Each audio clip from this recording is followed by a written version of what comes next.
Bueno, pues seguimos ahora con la doctora Ana Rosa Jurado. Ella es ginecóloga y sexóloga y por lo que he podido ver en su currículum ha dedicado muchísimas horas de estudio y de trabajo al tema que va a desarrollar a continuación.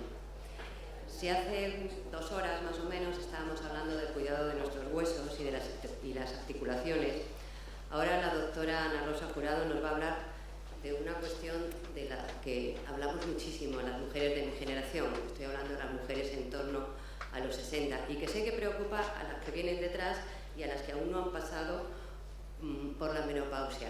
La pregunta es obvia. ¿Es cierto que se te quitan las ganas de tener relaciones sexuales? ¿Es cierto que la libido se te viene abajo? Pues esa pregunta, y puedo asegurar que las mujeres de mi generación la hablamos mucho, que muchas tienen muchas dificultades para resolver ese tema. Por eso tengo muchísimo interés en escucharla. ¿Qué se puede hacer para disfrutar de una buena vida sexual después de los 50? Ese título de la ponencia de Ana Rosa Jurado. Te escuchamos. Muchísimas gracias por la presentación y por la subida de la categoría. Que no soy ginecóloga, soy médica de familia y soy sexóloga. Muchísimas gracias por estar aquí, muchas gracias por darme la oportunidad de venir a Sevilla, a ver a mi familia y a ver Sevilla, que es siempre un placer, y hablar de mi tema favorito, que es el sexo, la sexualidad en la mujer. Me vais a poder preguntar todo lo que queráis, incluso si queréis interrumpirme me podéis interrumpir, pero yo creo que al final vamos a tener un hueco importante. Yo soy la que paso, vale, perfecto. Bien, me pidieron que hablara si se podía disfrutar de una buena sexualidad después de los 50 y yo dije, ¿por qué lo vamos a preguntar en la interrogación? Lo ponemos directamente, disfrutar de la sexualidad después de los 50, ¿cuáles son las claves? ¿Cuáles son? Yo me gustaría preguntar, de entrada, que levante la mano, ¿quién cree de verdad que se puede disfrutar de una buena sexualidad después de los 50? Bueno, sobro aquí, sobro. Estoy convencida de que sobro, porque ya todo el mundo tiene claro que se puede disfrutar de la sexualidad después de los 50. Yo la verdad es que, para mí toda esta gente que puede disfrutar de la sexualidad, ya sea antes de los 50 o después de los 50, para mí es gente muy valiente y gente muy inteligente, porque la verdad es que nos cuesta muchísimo trabajo disfrutar de la sexualidad. Llevamos muchísimo tiempo con la sexualidad muy denostada, con la sexualidad vista ahí en la parte sucia de la humanidad, y nos cuesta muchísimo trabajo disfrutar de la sexualidad. Y más, pues porque hay un montón de mitos y un montón de cosas que nos van enseñando y se nos van quedando en la cabeza, aunque tengamos un discurso realmente consciente que es muy empoderado y muy positivo a favor de la sexualidad, pues luego ¿qué es lo que pasa? Que hay mucha mitología, hay muchas cosas ahí detrás que nos van enseñando y que se nos van quedando en la cabeza aunque no lo queramos. Por ejemplo, si yo digo una frase, por ejemplo, que mucho te quiere te hará llorar, ¿verdad? Pues eso no es cierto. Y sin embargo nos lo sabemos como si fuera una coletilla, ¿eh? Y eso dificulta mucho las relaciones interpersonales y salir de situaciones muy tóxicas nos dificulta mucho, porque parece que eso es así, que quien mucho te quiere es quien te hace llorar, y no es cierto. Y si yo digo esta frase de no hay mujer frígida sino hombre, como lo sabéis todos, pues también es mentira. También es mentira. Y lo decimos como una coletilla, como si fuera una verdad ineludible, pues es una cosa que es mentira. Toda esa mitología nos influye muchísimo y en determinadas edades probablemente más. Por ejemplo, en torno a la edad, en torno a un cambio en el ciclo vital importante, como puede ser la menopausia o la andropausia en los hombres, que veo que hay aquí bastante, tenemos muchos mitos. Mirad, por ejemplo, el sexo siempre ha estado permitido bajo los parámetros de la reproducción, con lo cual, claro, cuando se pierde la capacidad reproductiva, se llega a la menopausia, la andropausia, entonces algunas veces nos cuestionaríamos ¿y para qué queremos seguir teniendo sexo? Y la verdad es que hoy en día no nos lo cuestionamos porque sabemos cuál es la dimensión estupenda del sexo, que es la de obtener placer, etcétera, etcétera, etcétera, como iremos viendo, pero sin embargo es una cosa que nos inhabilita un poco para buscar, para demandar, Algunas personas piensan que puede ser hasta fisiológicamente imposible, incluso perjudicial para la salud en el sexo conforme nos vamos haciendo mayor o después de la menopausia. También hay mucha gente que piensa que las mujeres una vez que llegan a la menopausia pues ya no desean, o ya no son deseables, o ya pues simplemente no Y eso, conscientemente, nosotros sabemos que es mentira.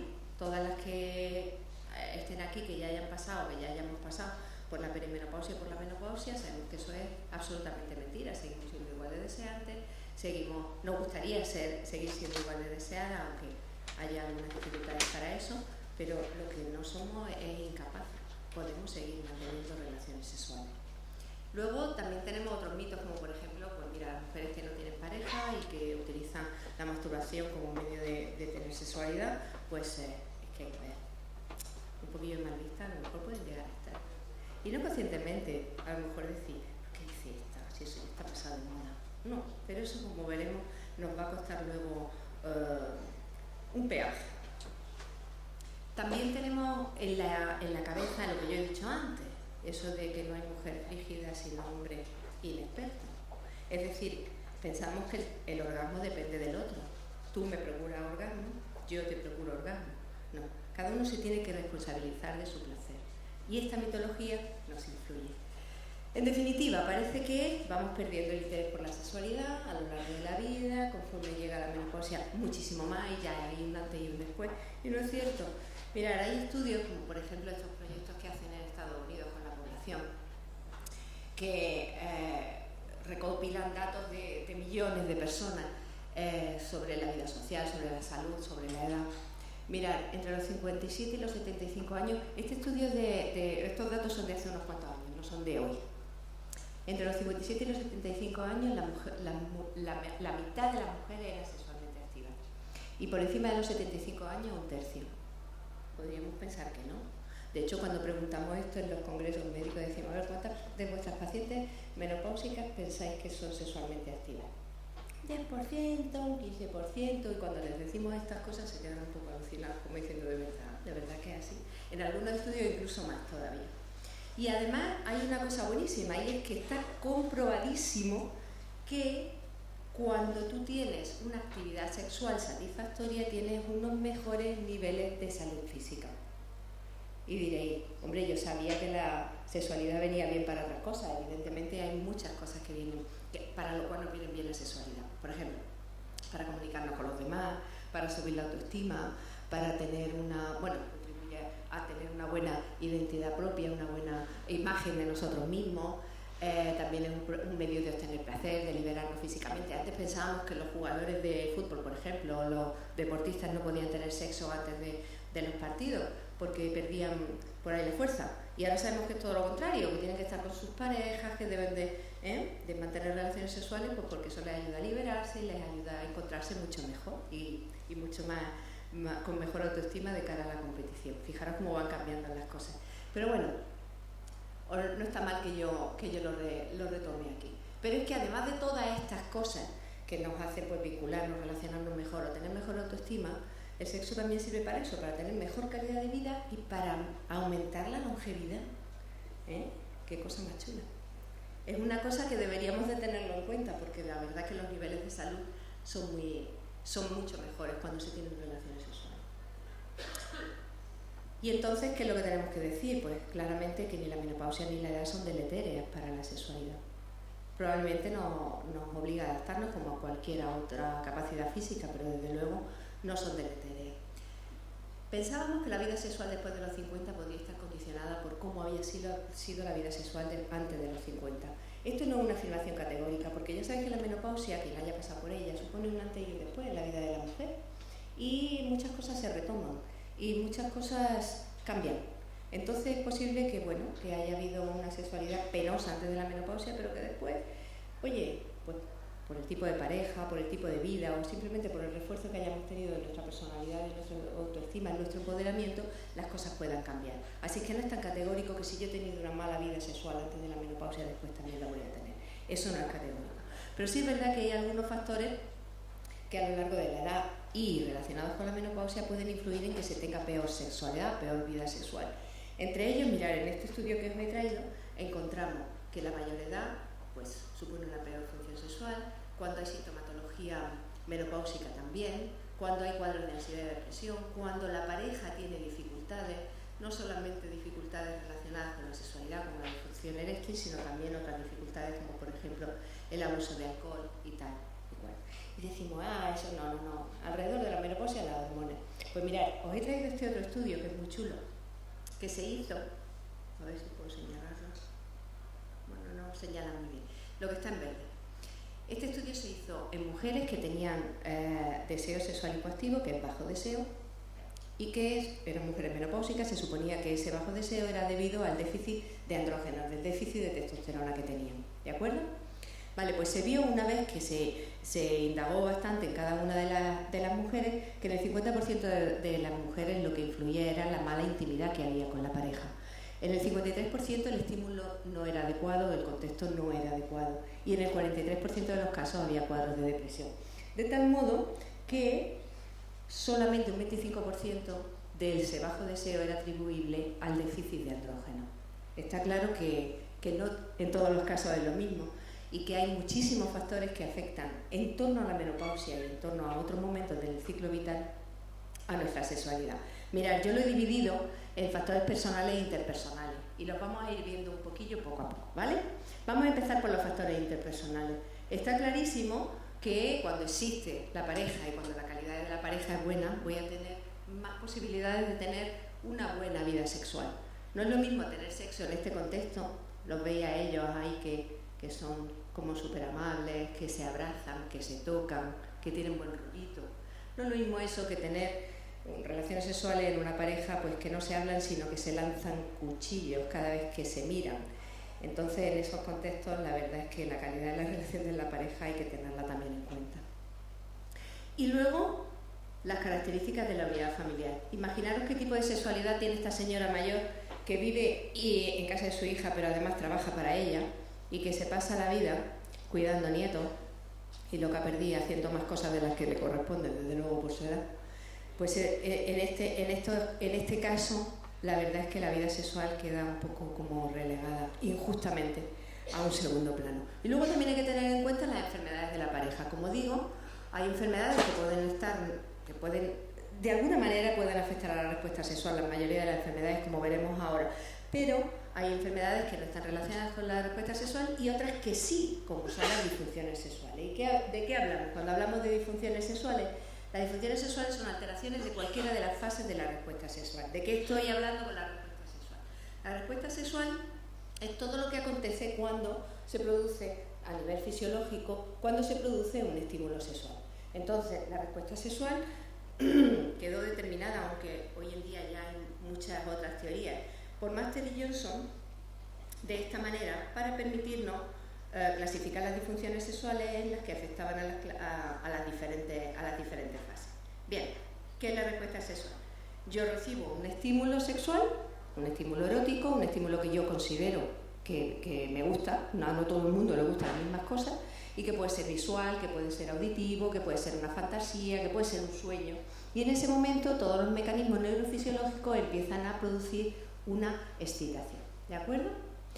Llega un momento de excitación bastante importante, que nosotros llamamos fase de meseta, y llega un momento de descarga orgásmica, que el azul veis la de los hombres, que es un orgasmo y ya, y en las mujeres que tardan un poquito más en alcanzar la fase de meseta, luego pueden tener varios orgasmos. No todo el mundo es lo mismo, hay mujeres que tienen un orgasmo solo y otras que tienen 15, pero vamos, que no se trata de ir buscando nada de eso, cada uno es de una manera y tiene que disfrutar la sexualidad como le place.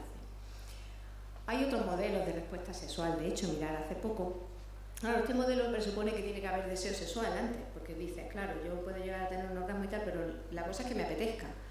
Vale, pues una doctora, Rosemary Bason, dijo que el modelo de respuesta sexual era un poco más complejo y en él estaba involucrado más los temas de la intimidad, del momento, etcétera, etcétera.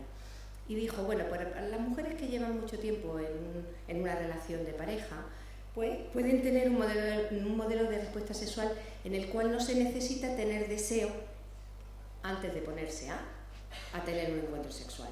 Eso es importante que lo tengamos en cuenta, porque además si leéis libros de deseo femenino, es una cosa que nos dicen mucho.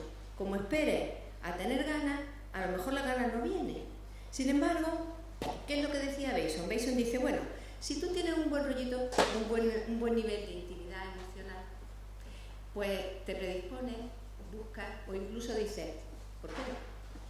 Y entonces permites que haya un estímulo, que haya incluso una buena excitación sexual. Una vez que estás excitada sexualmente, puede aparecer el deseo, no tiene por qué haber aparecido antes. Puede aparecer el deseo, yo me excito y además me puedo sentir satisfecha ahí sin haber tenido ni siquiera orgasmo, porque hoy no es mi día. Pero me puedo sentir satisfecha. A que las mujeres sabéis de lo que estamos hablando. Bien, pues ese tipo de respuesta sexual, así tan poco demandante, pero que es muy placentera y muy satisfactoria, pues mejora al final la intimidad de la pareja. Y me predispone, a que después, en otro momento dado, diga yo, bueno, ¿y por qué no? Claro, si yo lo que estoy es esperando a que me vengan las ganas, pues a lo mejor no es bien. O pues por el contexto, por lo que pasa a mi alrededor, o por la rutina, o por la prisa, o por todo lo que he hecho hoy, a lo mejor no me viene. Bien, todos estos modelos de respuesta sexual se pueden alterar en algún momento, todas estas fases de la respuesta sexual, y es cuando tenemos las disfunciones sexuales, en las cuales intervienen muchísimos factores y hay que tener en cuenta que los problemas de pareja pueden producir disfunciones sexuales y que las disfunciones sexuales pueden también provocar problemas de pareja. Y en todas las ocasiones hay que intentar ver todos esos factores que intervienen y que pueden producir dificultades en la respuesta sexual para tratarlos. Algunos producen la dificultad y otros la mantienen, como iremos viendo. ¿Cuáles son las disfunciones sexuales más frecuentes? Pues estas que ya todos conocemos. Todo el mundo sabe lo que es la disfunción eréctil, la eyaculación precoz, la eyaculación retardada, todas esas cosas ya las conocemos, ¿verdad? Bajo deseo, en los hombres se llama así, en las mujeres se llama ahora trastorno del interés y la excitación, porque ahora se está indagando de esta manera, pero bueno, al fin y al cabo estamos hablando de bajo deseo, de bajo interés. Y luego el dolor en la penetración, que también es una cosa bastante típica de las mujeres en determinados momentos de la vida, y el trastorno del orgasmo femenino. Y no podemos olvidar que es muy importante las disfunciones inducidas. Mira, esto se va para atrás y para adelante un poco. Las disfunciones inducidas por sustancias o por medicamentos, como ahora vamos a ir viendo. Bien, hemos visto un poco de factores interpersonales, vamos a ver factores personales, los físicos, la edad y el ciclo vital en el que estemos. Es que tenemos que pensar que la respuesta sexual fisiológica es una capacidad física más como otra cualquiera. A ver, a mí me gusta hacer deporte. Yo de chica jugaba al rugby y al judo. Luego ya después me cambié al aeróbic. Ahora voy a jugar al pádel. Y cuando sea más mayor seguramente al golf o incluso a la petanca. Pero yo no voy a renunciar a mi espíritu deportivo y a lo que me gusta a mí el deporte y lo que yo saco del deporte, porque no me vayan funcionando los huesos para tirarme al suelo a hacer judo y esas cosas. ¿Entendéis lo que os quiero decir? Con el tema sexual es lo mismo. Tener en cuenta que la respuesta sexual estrictamente fisiológica tiene una serie de mecanismos neurofisiológicos, vasculares, que van a envejecer, evidentemente van a envejecer, como envejecemos absolutamente de todo. ¿Qué es lo que pasa? Que a lo mejor en ese envejecimiento se producen cambios en la respuesta sexual. Bien, lo bueno es saberlo para poder adaptarse a ello. ¿No creéis que eso es así? Hombre, yo me puedo empeñar en seguir haciendo judo con 70 años, pero es que el judo tiene una cosa, una escala y una cosa que te tiras así y tienes que rodar en el tatami. Y la última vez que lo hice fue porque me parto la espalda. Es que a mí ya me da un poco de miedo, ¿eh? Yo no quiero hacer el salto al tigre con 70 años, ni quiero hacer cosas de esas. Yo, cuando tenga 60, 70 años, quiero adaptar mi sexualidad y mi placer a lo que yo tengo, a mi cuerpo. ¿Estamos? Con lo cual, me reafirmo, todos estos cambios, ya sea por la edad, por el ciclo vital, por la menopausia, no van a tener un efecto deletérea en la sexualidad. ¿Qué tenemos con las enfermedades? Hay enfermedades, como ya hemos visto, que dependen exclusivamente pues, de alteraciones de la respuesta sexual, pero hay otras que no intervienen directamente en la respuesta sexual, pero pueden afectar a la sexualidad de miles de formas. Bien de forma directa, a lo mejor pueden afectar a algún órgano que esté involucrado en la respuesta sexual, porque hay mucho deterioro físico y al final dices, es que no puedo ni con mi vida, si no puedo respirar, qué sexo, ni qué... nada, no puedo. O que nos pongan una serie de medicinas que nos afecten a la respuesta sexual, o que nos hagan operaciones que nos afecten a la respuesta sexual, etcétera, etcétera. Pero también hay una afección psicológica muy importante, porque mirad, la sexualidad, lo mismo que está vinculada a la reproducción, ha estado desde siempre vinculada a lo bello, a la juventud, a lo sano, ¿Qué es lo que pasa? Que cuando alguien está enfermo no se siente digno de desear ni de ser deseado. Y una persona le dan de alta del hospital con un infarto y le da vergüenza preguntarle al cardiólogo cuándo puede mantener relaciones sexuales, porque dice, ¿qué pensará de mí el cardiólogo que me acaba de salvar la vida? Ahora yo pensando en esto. Claro, pero es que eso es importante, es que eso es muy importante en nuestra calidad de vida. Y cuando estamos enfermos nos apetece más que nunca que nos quieran, que nos toquen, que nos abracen, que nos den besitos. Y sin embargo no somos capaces de pedir ese consejo. Bueno, los médicos y las médicas, muchos de ellos tampoco son capaces de darlo, que mandan a la gente a la casa con la episiotomía y con todas esas cosas sin decirles cuándo ni cómo deben de iniciar las relaciones sexuales. A pesar de esto, no hay un efecto deleterio de ninguna de estas cosas sobre la sexualidad. Pero mirad, ¿qué cantidad de enfermedades pueden afectar a la sexualidad? Enfermedades además de las que vosotros conocéis. Yo supongo que habrá aquí gente que tenga la tensión alta o que tenga algún síndrome depresivo, un poco de ansiedad, diabetes. La diabetes es muy frecuente, las alteraciones tiroideas en las mujeres también son muy frecuentes. También tratamientos de los que conocemos mucho. Bueno, aquí son nombres que no conocéis, pero bueno, os diré, son antidepresivos, son antihipertensivos, todos estos medicamentos que utilizamos habitualmente pueden afectar a la sexualidad. Y luego tóxicos que utilizamos muy frecuentemente. Yo me voy y me tomo una copilla, pues si te tomas una copilla lo mismo no te funciona la erección, porque no te has tomado una copilla sino 3. Entonces el alcohol, la nicotina produce mucha sequedad vaginal en las mujeres. Las que fuman mucho, al final, si dejan de fumar, lo notan. Bueno, pues todos estos tóxicos con los que estamos acostumbrados a convivir nos van a afectar. Y luego otros factores personales, ya los puramente psicológicos, los psicosexuales. Es cierto que las experiencias previas marcan mucho y nos van a condicionar en cómo vamos a vivir la sexualidad a lo largo de nuestra vida. No es lo mismo haber tenido una buena sexualidad y que nosotros apreciemos que la sexualidad esa es importante para nosotros y para nuestra vida, que no haberla tenido, porque claro, si no la has tenido, pues llega un momento que te empodera y dices, pues ya no quiero más. Pero sin embargo, si has tenido una buena sexualidad y reconoces que eso es algo bueno, pues cuando surge una dificultad vas y preguntas, oye, ¿qué me está pasando esto? Que esto me está limitando un poco. Y ahí yo busco la ayuda. ¿Estamos? Hay algunos otros factores, como ya hemos visto, de la educación, la cultura, todos los tabúes, los mitos, las cosas que nos meten en la cabeza que pueden afectar. Y algunos rasgos de la personalidad, la gente que es muy ansiosa. Pues imaginaros un varón que tiene un día una dificultad con la erección, un fallo en la erección. Si no tiene mucha ansiedad, pues puede ser que al día siguiente vaya con un poco de preocupación. Pero si tiene mucha ansiedad, va a ir con mucha preocupación y va a ir pensando, Dios mío, como yo falle, es que mi mujer me deja, es que esto es un desastre, es que esa ansiedad que se genera él mismo por su tipo de personalidad le va a perjudicar mucho y va a mantener ese fallo y esa dificultad que ha tenido en la respuesta sexual, ¿vale? Y luego, muy importante, que veamos las diferencias de género en la vivencia de la sexualidad. Aquí nos vamos a parar un poquillo, no es que yo sea feminista, que lo soy, pero nos vamos a parar un poquillo. Yo quiero contaros la diferencia que hay entre sexo y género para que entendáis hasta qué punto podemos tener una limitación importante en las mujeres a la hora de vivir nuestra sexualidad. Toda la vida, pero en determinados momentos más. Mira, el sexo son todas las características biológicas que nos definen como varones o como mujeres. Nosotros nacemos como los pollos, nos miran, chicos, chicas, nos sexuan y nos dicen somos chicos, somos chicas. Esto no es tan binario porque hay muchas intersexualidades, pero ahí es donde estamos. Unos somos hembras y otros somos varones. ¿Qué pasa con el género? El género es algo totalmente inventado por la cultura y determinado por la cultura. En determinadas culturas las mujeres son las fuertes y en determinadas culturas como la nuestra las mujeres son las débiles. Entonces, ¿el género qué es? Todo aquello que se nos dice que tenemos que hacer, cómo tenemos que ser, cómo tenemos que comportarnos, cómo tenemos que vivirnos para formar parte del género femenino o del género masculino, para ser un buen representante del género femenino y del género masculino.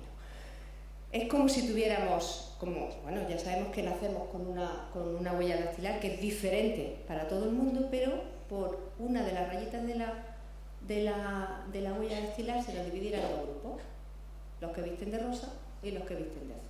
¿De acuerdo? ¿Entendéis esto? Bien, pues esto nos condiciona todo esto. Repito, nuestro discurso consciente hoy es otro. Y si yo digo que las mujeres son las dueñas de la casa y de lo privado, pues decir, ya, pero es que ya trabajamos todas fuera, ya.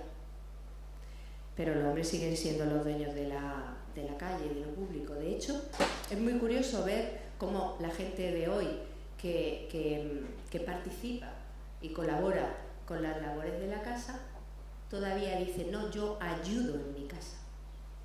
¿Qué está diciendo? No me corresponde, yo soy un hombre, pero ayudo. ¿Entendéis? Tenemos un discurso consciente totalmente diferente a lo que luego en realidad pasa.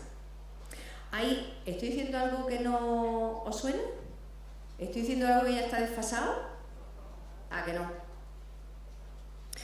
Bien, las mujeres expresan sus sentimientos y además se nos permite que expresemos los sentimientos. Sin embargo, los niños no lloran.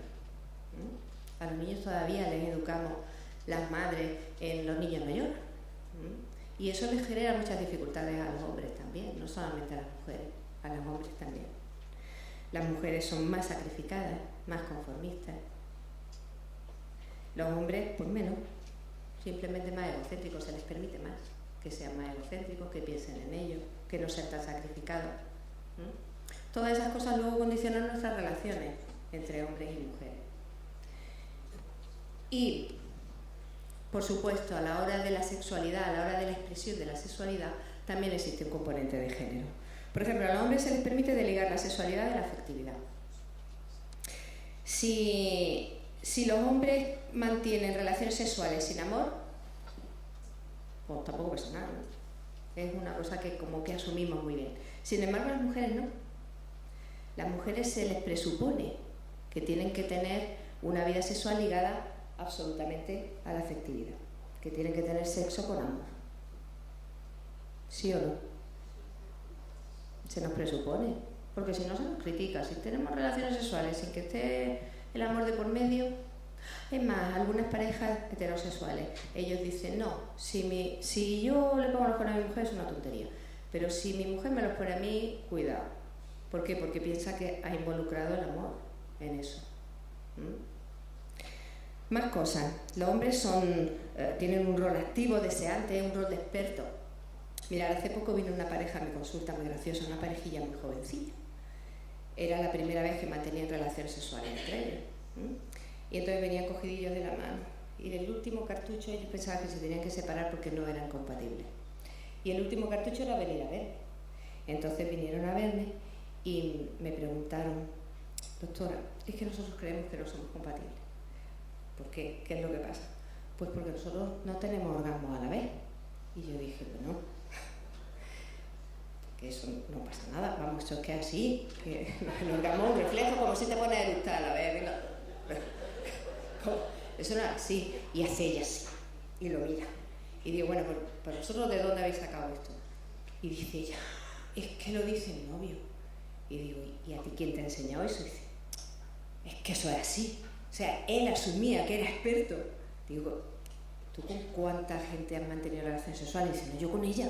¿Y tú? No, yo con él. O sea, era su primera vez, pero ellos estaban teniendo una confusión importante por el hecho de que él, como era experto, sabía que la cosa era de esa manera.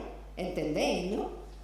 Y claro, pero es que ella también asumía que ella era inexperta. Ella asumía que era inexperta y que todo lo que decía él era lo que era. Gente joven de hoy en día. Y eso estaba pasando. Menos mal que vinieron a verme, porque si no se separan y todo. Pero que venían de verdad una carilla cogidos de la mano, una P, claro. Para que os deis cuenta hasta qué punto las cosas van afectando.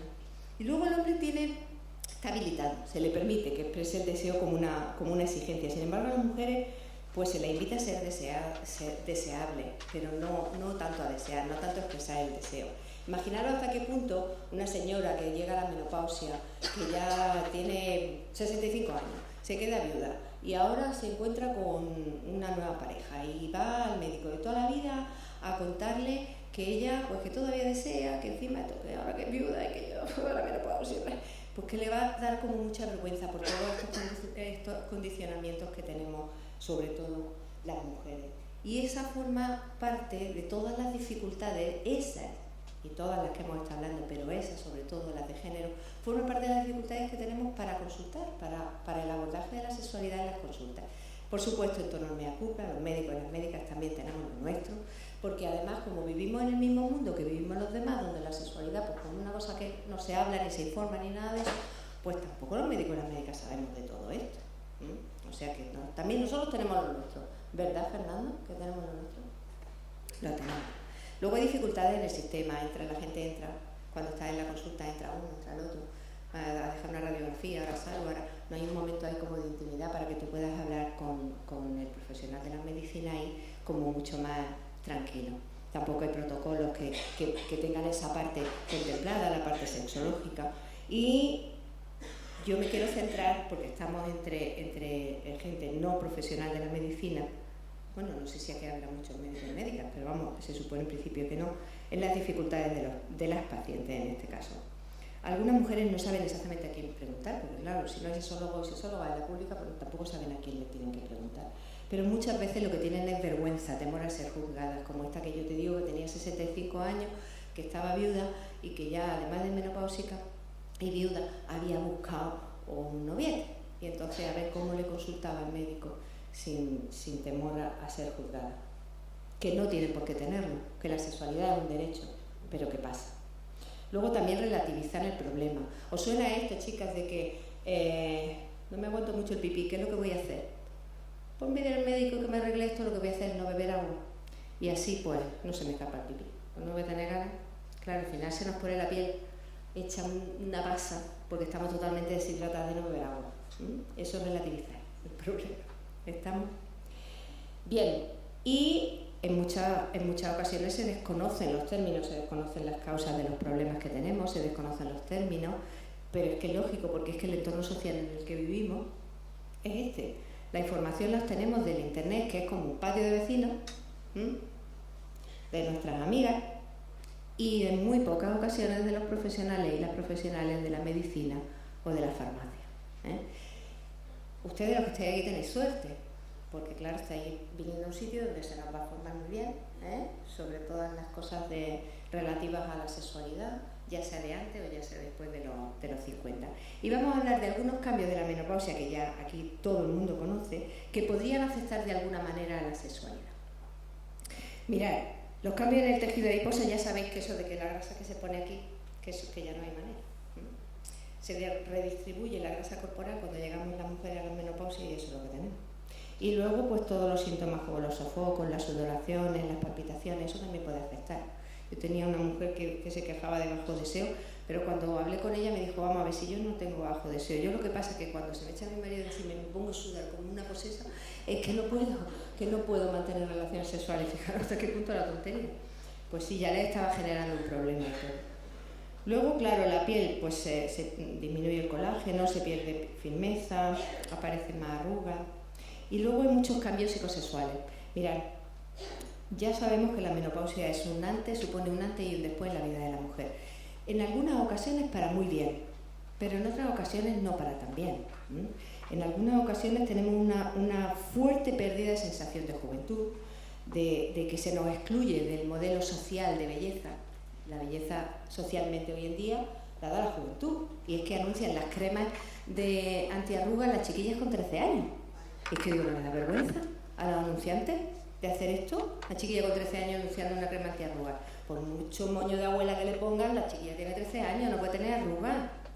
¿Sí o no? Entonces, si nos sentimos que hemos perdido la juventud, que pasamos por una etapa donde ya no se nos ve, no se nos mira, pues ahí vamos a tener también problemas de inseguridad con nuestra pareja. Y conflictos, realmente conflictos. Y luego tenemos una serie de cambios en el sistema genitourinario derivados del déficit de estrógeno. Esto lo sabéis, ¿verdad? Esto lo sabéis y además debéis de saberlo porque es bastante importante. Mirad, en este estudio que hay aquí, en un estudio que se hizo en el año 2009, se intentó ver qué factores relacionados con la menopausia influían en el bajo deseo de las mujeres. En mujeres que tenían bajo deseo, que no todas las mujeres tienen bajo deseo, ni en la menopausia ni antes ni después. Bien, el déficit hormonal se vio que era uno de ellos, muy importante. La sintomatología menopáusica, como esta que yo decía, que se le echaba el marido encima y de pronto se ponía a sudar y todo eso y no podía con aquello, le daba palpitación. Los mitos, como todo esto que hemos hablado en torno a la menopausia, los mitos socioculturales, pero también una gran alteración de la excitabilidad sexual, es decir, una alteración de la respuesta sexual que se debía al déficit de estrógeno.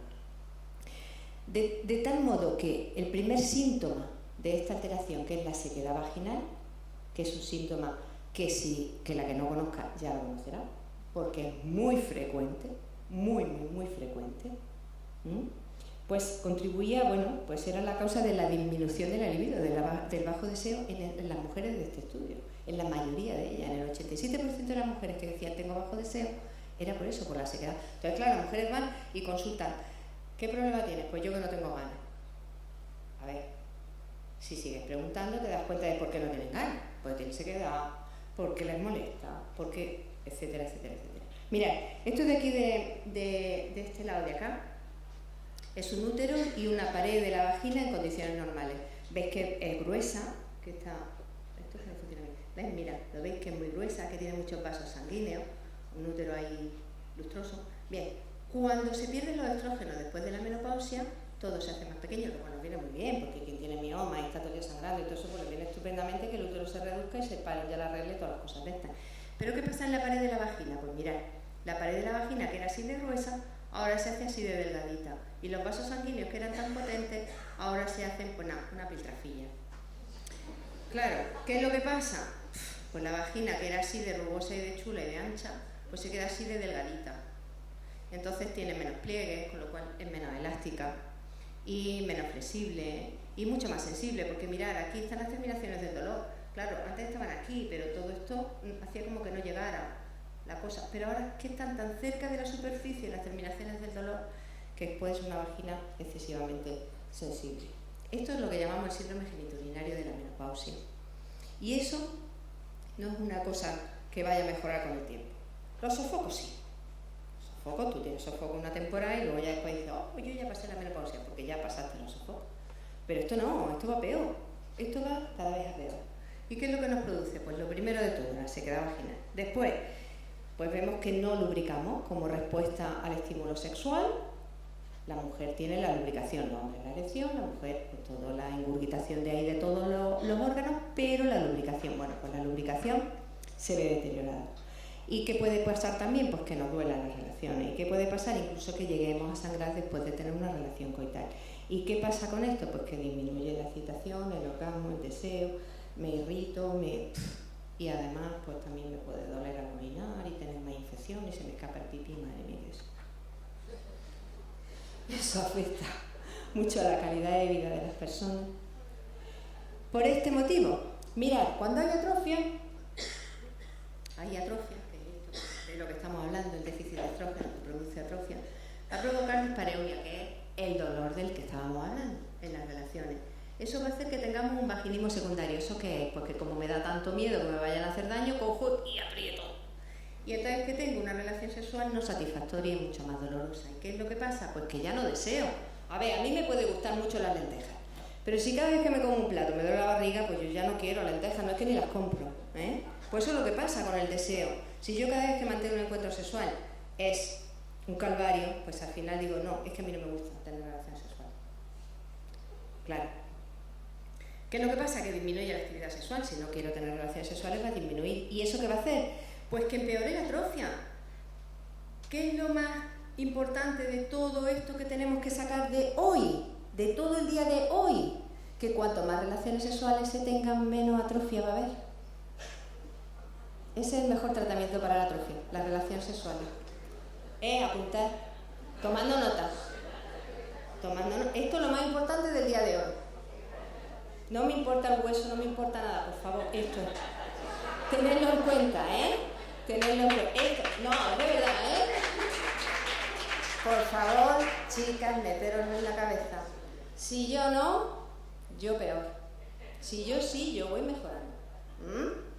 Correcto. Pues sí, afecta muchísimo a la calidad de vida, pero a lo que más afecta es a la relación, a las relaciones sexuales y a la relación con la pareja. Mirad, nos puede afectar a la actividad cotidiana, nos puede afectar a la actividad social, a la capacidad de trabajo, al viajar, al deporte, a todo, pero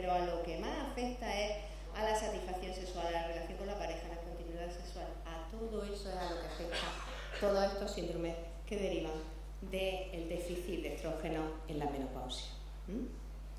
Mirad, esto es un estudio que está hecho en parejas heterosexuales. Lo ha hecho una italiana, Rosa Napi, lo hizo en el 2013, y les preguntó tanto a las mujeres como a los hombres, en parejas donde la mujer estaba sufriendo el síndrome genitourinario de la menopausia, qué era lo que pensaba, qué era lo que sentían, y mirar las cosas, además casi igual. Mi pareja evita la intimidad, decían los hombres también. Las relaciones sexuales son menos frecuentes, el sexo es menos satisfactorio, tanto para hombres como para mujeres, mi deseo se ha reducido, tanto para hombres como para mujeres, más en mujeres, evidentemente. Hemos renunciado a tener relaciones sexuales, tanto en hombres como en mujeres. Mirad la consecuencia de esto. ¿Y cómo afecta esto también a la mujer, a la autoestima de la mujer? Pues mirad, las mujeres contaban esto.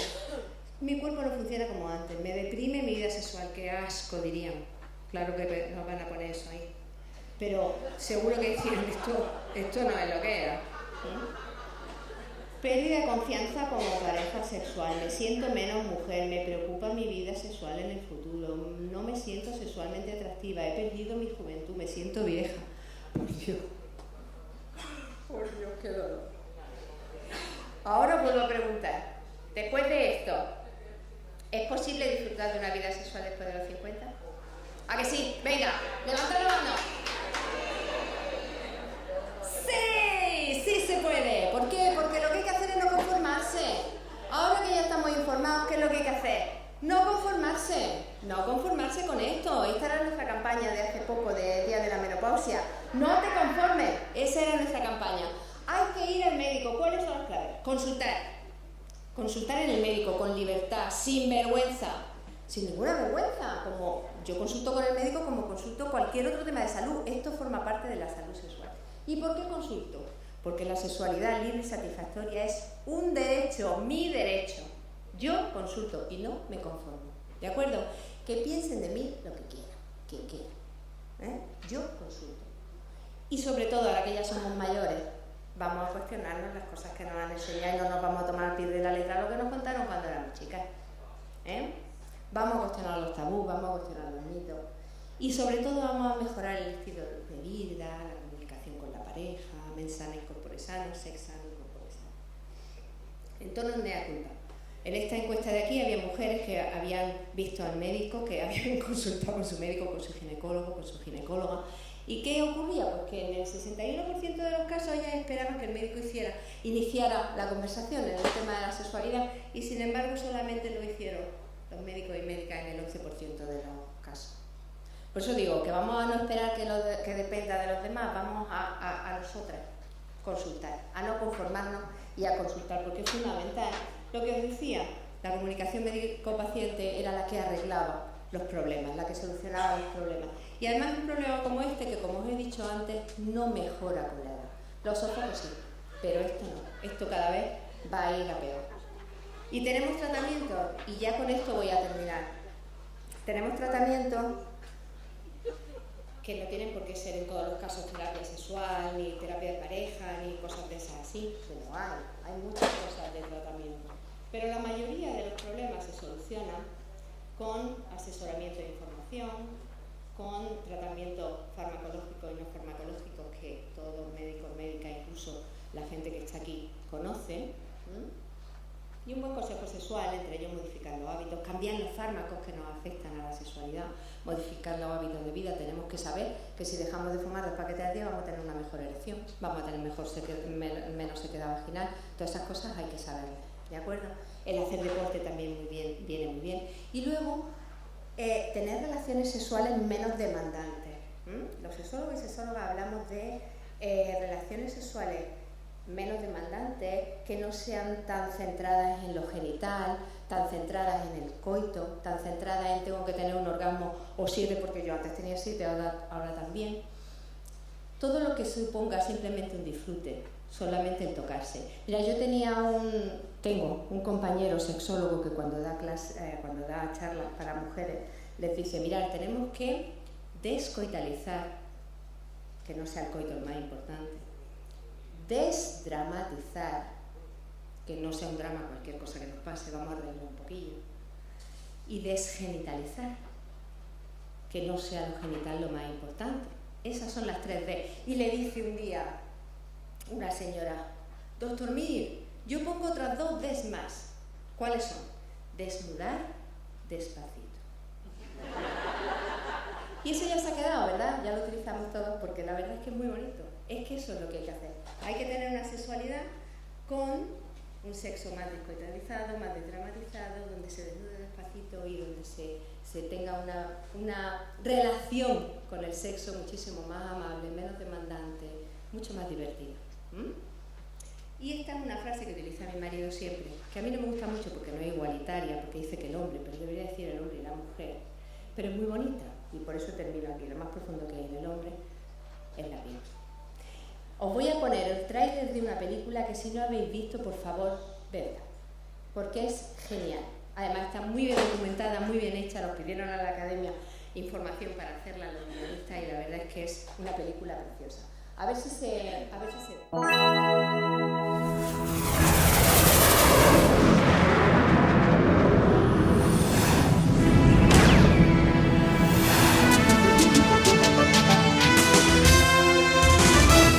Filmax presenta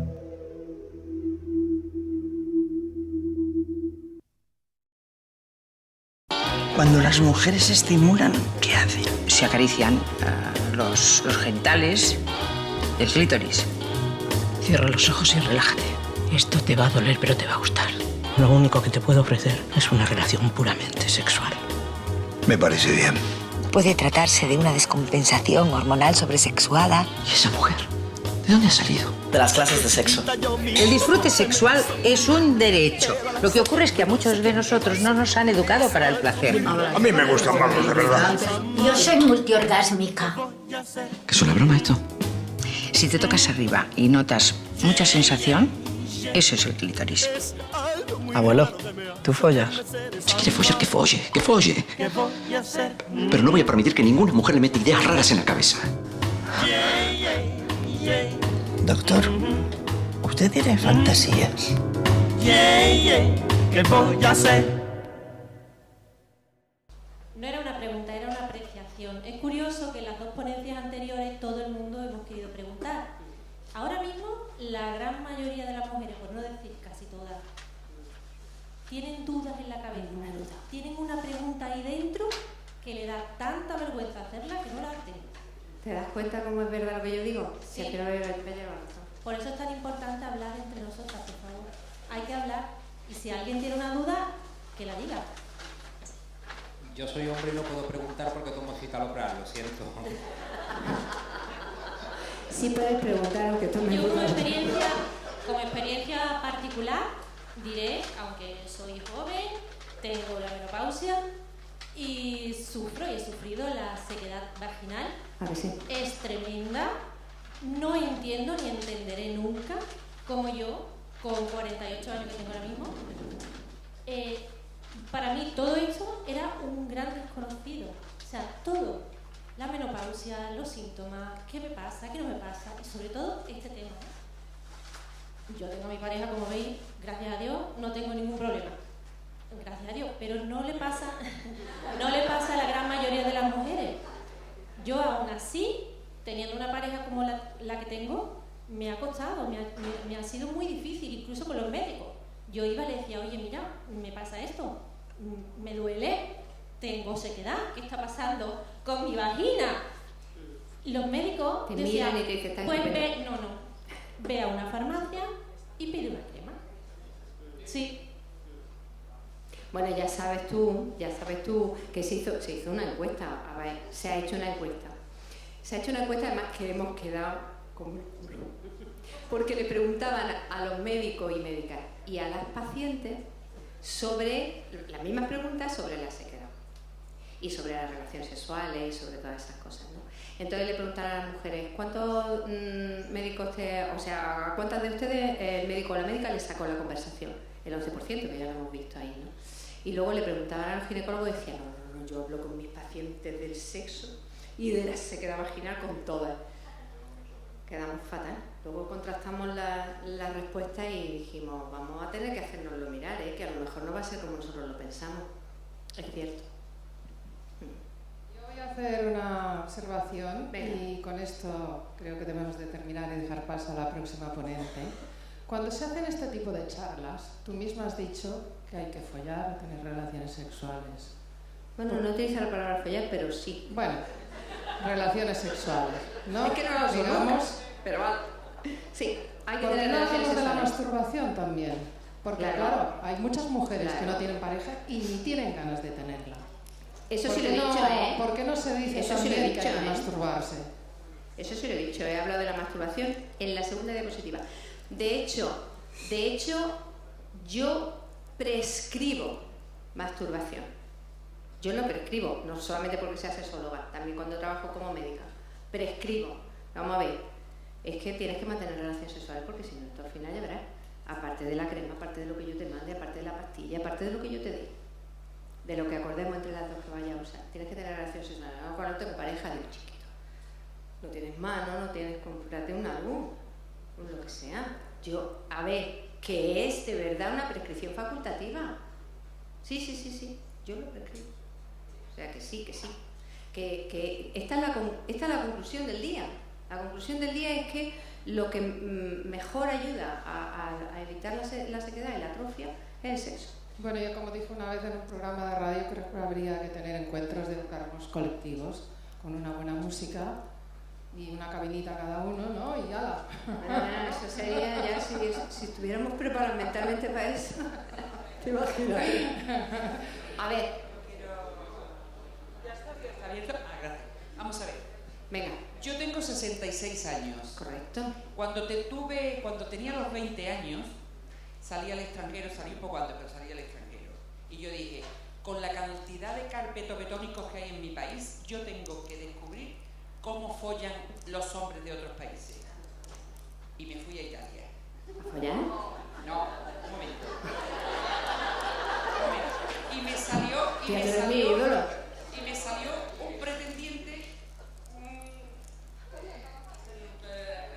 casual.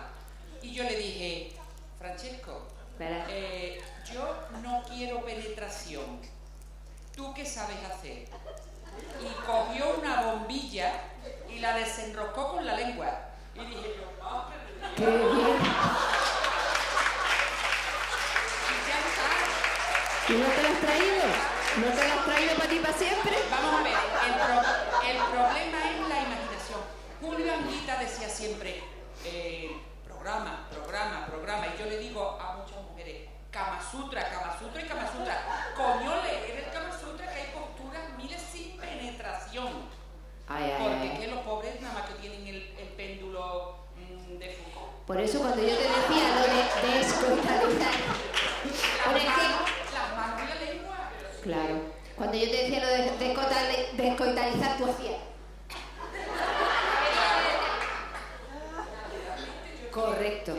Tanta leyenda negra a la que hemos sido, que no hemos hecho caso, claro, educadas en la postura judeo-cristiana, que misioneros subtitulados. Yo dije, de eso nada.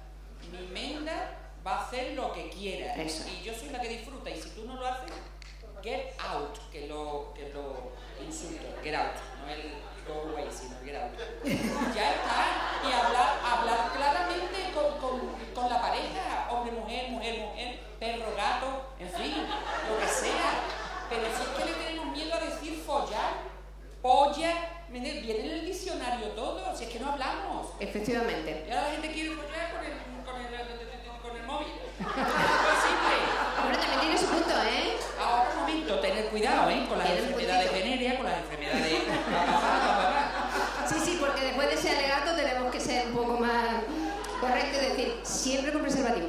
A ver, que sí, que la imaginación al poder, que descoitalizar, que hacer lo que cada uno quiera y sobre todo hablarlo y contarlo y poder hablar de ello con todo el derecho del mundo, que es un derecho la sexualidad, que no tenemos por qué avergonzarnos de desear, de querer hacer cosas, de querer arreglar dificultades que tengamos. Ahí es donde estamos. Y si hay que irse a Italia, buscar a un italiano que se enroce bombillas.